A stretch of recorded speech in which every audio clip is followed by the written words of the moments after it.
ಇನ್ನು ಕ್ಯಾಬಿನೆಟ್ ಸಭೆಗೂ ಮುನ್ನ ಸಚಿವರ ಜೊತೆ ಸಿಎಂ ಸಿದ್ದರಾಮಯ್ಯ ಸಭೆ. ಸಿಎಂ ಸಿದ್ದರಾಮಯ್ಯ ನಿವಾಸದಲ್ಲಿ ನಡೀತಾ ಇರುವಂತಹ ಸಭೆ ಇದು. ದಲಿತ ಮತ್ತು ಹಿಂದುಳಿದ ಸಮುದಾಯದ ಸಚಿವರು ಭಾಗಿಯಾಗಿದ್ದಾರೆ ಸಭೆಯಲ್ಲಿ. ಕೆಲವೇ ಕ್ಷಣದಲ್ಲಿ ಸಿಎಂ ಮಹತ್ವದ ಕ್ಯಾಬಿನೆಟ್ ಸಭೆ ನಡೆಯುತ್ತೆ. ಸಚಿವ ಸಂಪುಟ ಸಭೆಯತ್ತ ಉದ್ಯೋಗಾಕಾಂಕ್ಷಿಗಳ ಚಿತ್ತ ಇರುವಂತದ್ದು.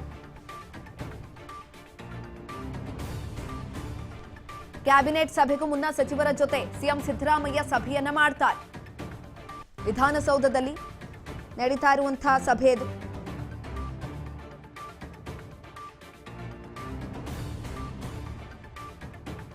ಸಿಎಂ ಸಭೆಯನ್ನ ಮಾಡ್ತಾರೆ. ಸಿಎಂ ಸಿದ್ದರಾಮಯ್ಯ ನಿವಾಸದಲ್ಲಿ ನಡೀತಾ ಇರುವಂತಹ ಸಭೆ ಇದು. ದಲಿತ ಮತ್ತು ಹಿಂದುಳಿದ ಸಮುದಾಯದ ಸಚಿವರು ಈ ಒಂದು ಸಭೆಯಲ್ಲಿ ಭಾಗಿಯಾಗಿದ್ದಾರೆ. ಸಚಿವರಾದ doctor G Parameshwar, H C. Mahadevappa, ಸಚಿವ ಕೆ.ಎಚ್. ಮುನಿಯಪ್ಪ, ಶಿವರಾಜ್ ತಂಗಡಗಿ ಭಾಗಿಯಾಗಿದ್ದಾರೆ. ಇನ್ನು ಸಭೆಯಲ್ಲಿ ಒಳ ಮೀಸಲಾತಿ ಕುರಿತು ಇರುವಂತಹ ಗೊಂದಲದ ಬಗ್ಗೆ ಚರ್ಚೆ ಆಗುವಂತಹ ಸಾಧ್ಯತೆ ಇದೆ. ಸರ್ಕಾರಿ ಹುದ್ದೆ ನೇಮಕಾತಿಗೆ ಕಗ್ಗಂಟಾಗಿರುವಂತಹ ಒಳ ಮೀಸಲಾತಿ, ಇದ್ರ ಕುರಿತಾಗಿ ಚರ್ಚೆಯನ್ನ ಮಾಡ್ತಾರೆ ಸಿಎಂ ಸಿದ್ದರಾಮಯ್ಯ. ಮೊದಲಿಗೆ ಕ್ಯಾಬಿನೆಟ್ ಸಭೆಗೂ ಮುನ್ನ ನಡೀತಾ ಇರುವಂತಹ ಸಭೆ ಇದು. ಕ್ಯಾಬಿನೆಟ್ ಸಭೆ ಇಂದು ಸಂಜೆ 6:30ಕ್ಕೆ ಶುರುವಾಗುತ್ತೆ. ಅದಕ್ಕಿಂತ ಮುಂಚೆ ಸಚಿವರ ಜೊತೆ ಸಿಎಂ ಸಿದ್ದರಾಮಯ್ಯ ಪ್ರತ್ಯೇಕವಾದಂತಹ ಸಭೆಯನ್ನ ಮಾಡ್ತಿದ್ದಾರೆ. ಸಿಎಂ ಸಿದ್ದರಾಮಯ್ಯ ನಿವಾಸದಲ್ಲಿ ನಡೀತಾ ಇರುವಂತಹ ಸಭೆ ಇದು. ಇದ್ರ ಬಗ್ಗೆ ಹೆಚ್ಚಿನ ಮಾಹಿತಿಯನ್ನ ತಿಳ್ಕೊಳ್ತಾ ಹೋಗೋಣ. ನಮ್ಮ ಪ್ರತಿನಿಧಿ ಬಸವರಾಜ್ ಹುಗಾರ್ ಸಂಪರ್ಕದಲ್ಲಿದ್ದಾರೆ. ಬಸವರಾಜ್, ಒಂದ್ ಕಡೆನಲ್ಲಿ ಇಂದು ಸಂಜೆ 6:30ಕ್ಕೆ ಕ್ಯಾಬಿನೆಟ್ ಸಭೆ ಕೂಡ ಆಗುತ್ತೆ. ಸಭೆಗೂ ಮುಂಚೆ ಸಚಿವರ ಜೊತೆ ಸಿಎಂ ಸಿದ್ದರಾಮಯ್ಯ ನಿವಾಸದಲ್ಲಿ ಸಭೆ ಕೂಡ ಮಾಡ್ತಿದ್ದಾರೆ. ಹೆಚ್ಚಿನ ಮಾಹಿತಿ ಕೊಡೋದಾದ್ರೆ ಸುಕನ್ಯಾ, ಒಂದ್ ಕಡೆ ಇವತ್ತು ಸಚಿವ ಸಂಪುಟ ಸಭೆ ಕೂಡ ಇರುವಂತದ್ದು. ಅದರಲ್ಲಿ ಪ್ರಮುಖವಾಗಿ 2 ನಿರ್ಧಾರಗಳನ್ನ ತೆಗೆದುಕೊಳ್ಬೇಕು ಅನ್ನುವಂತ ನಿಟ್ಟಿನಲ್ಲಿ ಸಿಎಂ ಸಿದ್ದರಾಮಯ್ಯವರು ಕೂಡ ಮುಂದಾಗಿರ್ತಕ್ಕಂಥದ್ದು. ಒಂದು, ಒಳ ಮೀಸಲಾತಿ ವಿಚಾರಕ್ಕೆ ಸಂಬಂಧಪಟ್ಟಂತೆ ಏನೆಲ್ಲ ತೊಡಕುಗಳಿದಾವೆ ಅವುಗಳನ್ನ ಬಗೆಹರಿಸಬೇಕು ಅನ್ನುವಂತಹ ನಿಟ್ಟಿನಲ್ಲಿ ಕೂಡ ಸುದೀರ್ಘವಾಗಿರ್ತಕ್ಕಂಥ ಚರ್ಚೆ ನಡೆಸುವುದಕ್ಕೆ ಸಚಿವರನ್ನು ಕೂಡ ಅವರ ನಿವಾಸಕ್ಕೆ ಕೂಡ ಕರೆಸಿ ಒಂದಿಷ್ಟು ಚರ್ಚೆ ಕೂಡ ನಡೆಸಿರ್ತಕ್ಕಂಥದ್ದು. ಗೃಹ ಸಚಿವ doctor G Parameshwar, H C. Mahadevappa, K H. Muniyappa, ಕಾನೂನು ಸಚಿವರಾಗಿರ್ತಕ್ಕಂಥ ಎಚ್.ಕೆ. ಪಾಟೀಲ್ರು ಸೇರಿದಂತೆ ಸತೀಶ್ ಜಾರಕಿಹೊಳಿ ಸಹಿತ ಆ ಸಭೆಯಲ್ಲಿ ಪ್ರಮುಖವಾಗಿ ಭಾಗವಹಿಸಿದ್ರು.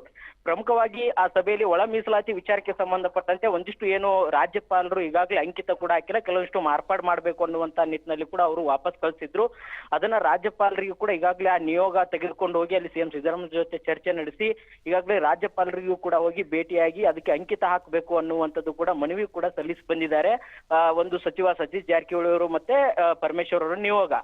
ಮತ್ತೊಂದು ಕಡೆ ಈಗ ಉದ್ಯೋಗವನ್ನ ಕೊಡಬೇಕು ಅನ್ನುವಂತ ನಿಟ್ಟಿನಲ್ಲಿ ನೇಮಕಾತಿಯನ್ನು ವಿಳಂಬವಾಗ್ತಾ ಇದೆ, ಅದನ್ನ ಕೂಡಲೇ ಕೊಡ್ಬೇಕು ಅನ್ನುವಂತ ನಿಟ್ಟಿನಲ್ಲಿ ದೊಡ್ಡ ಮಟ್ಟದಲ್ಲಿ ಏನು ಹೋರಾಟ ನಡೀತಾ ಇತ್ತು, ಆ ಒಂದು ವಿಚಾರಕ್ಕೆ ಸಂಬಂಧಪಟ್ಟಂತೆ ಕಾನೂನು ತೊಡಕುಗಳನ್ನು ಕೂಡ ಅದನ್ನ ಪರಿಹರಿಸಿ ಶೀಘ್ರವಾಗಿ ಅದನ್ನ ನೇಮಕಾತಿಗಳನ್ನ ತೆಗೆದುಕೊಳ್ಬೇಕು ಅನ್ನುವಂತ ನಿಟ್ಟಿನಲ್ಲಿ ಕೂಡ ಇವತ್ತು ಚರ್ಚೆ ಕೂಡ ನಡೆಸಿರ್ತಕ್ಕಂಥದ್ದು. ಅದನ್ನ ಸಚಿವ ಸಂಪುಟದಲ್ಲಿ ನಿರ್ಧಾರ ತೆಗೆದುಕೊಳ್ಬೇಕು ಅನ್ನುವಂಥದ್ದು. ಒಂದು ಏನಂತಂದ್ರೆ, ಒಂದು ಕಾನೂನು ಹೋರಾಟ ಸರ್ಕಾರದಿಂದ ಮುಂದುವರಿಸೋಣ, ಅದರ ಜೊತೆಗೆ ನೇಮಕಾತಿಗಳನ್ನ ಆರಂಭಿಸೋಣ ಅನ್ನುವಂತ ನಿರ್ಧಾರವನ್ನ ತೆಗೆದುಕೊಳ್ಳೋಣ ಅನ್ನುವಂಥದ್ದನ್ನು ಕೂಡ ಸಚಿವರು ಒಂದಿಷ್ಟು ಅಭಿಪ್ರಾಯವನ್ನ ಸಿಎಂ ಸಿದ್ದರಾಮಯ್ಯ ತಿಳಿಸಿದ್ದಾರೆ ಅನ್ನುವಂತ ಮಾಹಿತಿ ಇದೆ.